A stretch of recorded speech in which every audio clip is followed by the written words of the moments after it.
So, sir, what is your key insights on this particular therapeutic segment of atrial fibrillation and the role of the oral anticoagulants in the stroke prevention atrial fibrillation?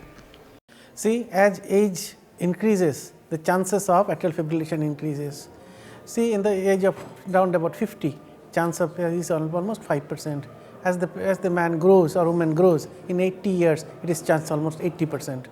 And in untreated atrial fibrillation, the chance of stroke in elderly population is as high as 50%.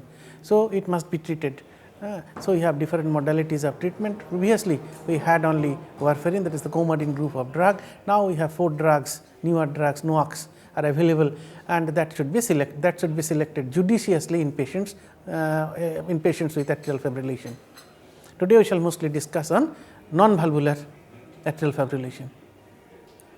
So, if you see the NOACs, these are 4 basically, that is the Pradaxa, that is the Pradaxa, then this Rivaroxaban, then this Endoxaban and Apixaban. These are the 4 drugs. Now, among the 4 drugs, the dabigatran, that is the Pradaxa, came first. Almost 4 years back we have been using it. Now, the drawback of Pradaxa is that it is available in 2 doses, that is the 180 and 110 milligram.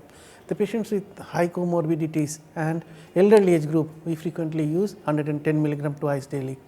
Otherwise, they have seen the other high group of patients, that is the 160 milligram, 150 milligram twice daily, it should be used.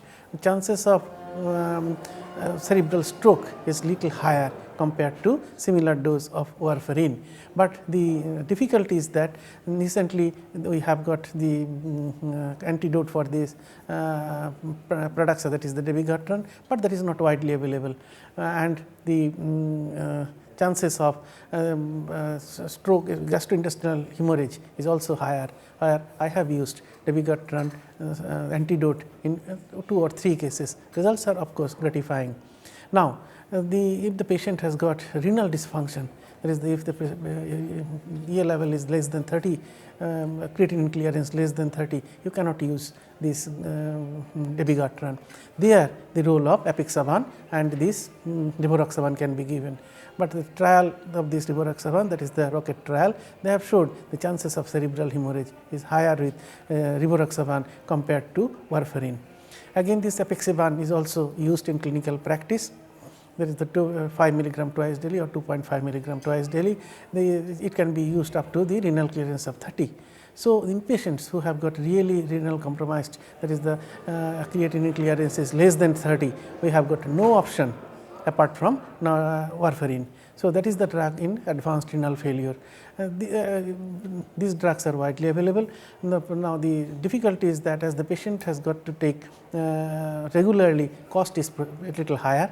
So, those patients who have AF, they have got other comorbidities. So, other drugs have to be used along with these NOACs. So, the cost is little higher, and the other antidotes for this rivaroxaban, apixaban and endoxaban is not still available. They are also the investigational stage.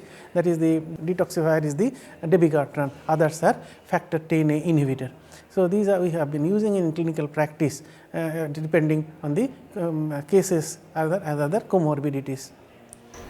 So, I think Dr. Kajal Ganguly has given very brief but very in detail and valuable opinions on the role of the NOACs, and also as well as what is the NOACs are better than as compared to the older generation oral anticoagulants for the stroke prevention in atrial fibrillation. So, with this note, sir, we are ending our discussion, and thanks a lot, sir, for providing a valuable opinion and comments on this particular topic.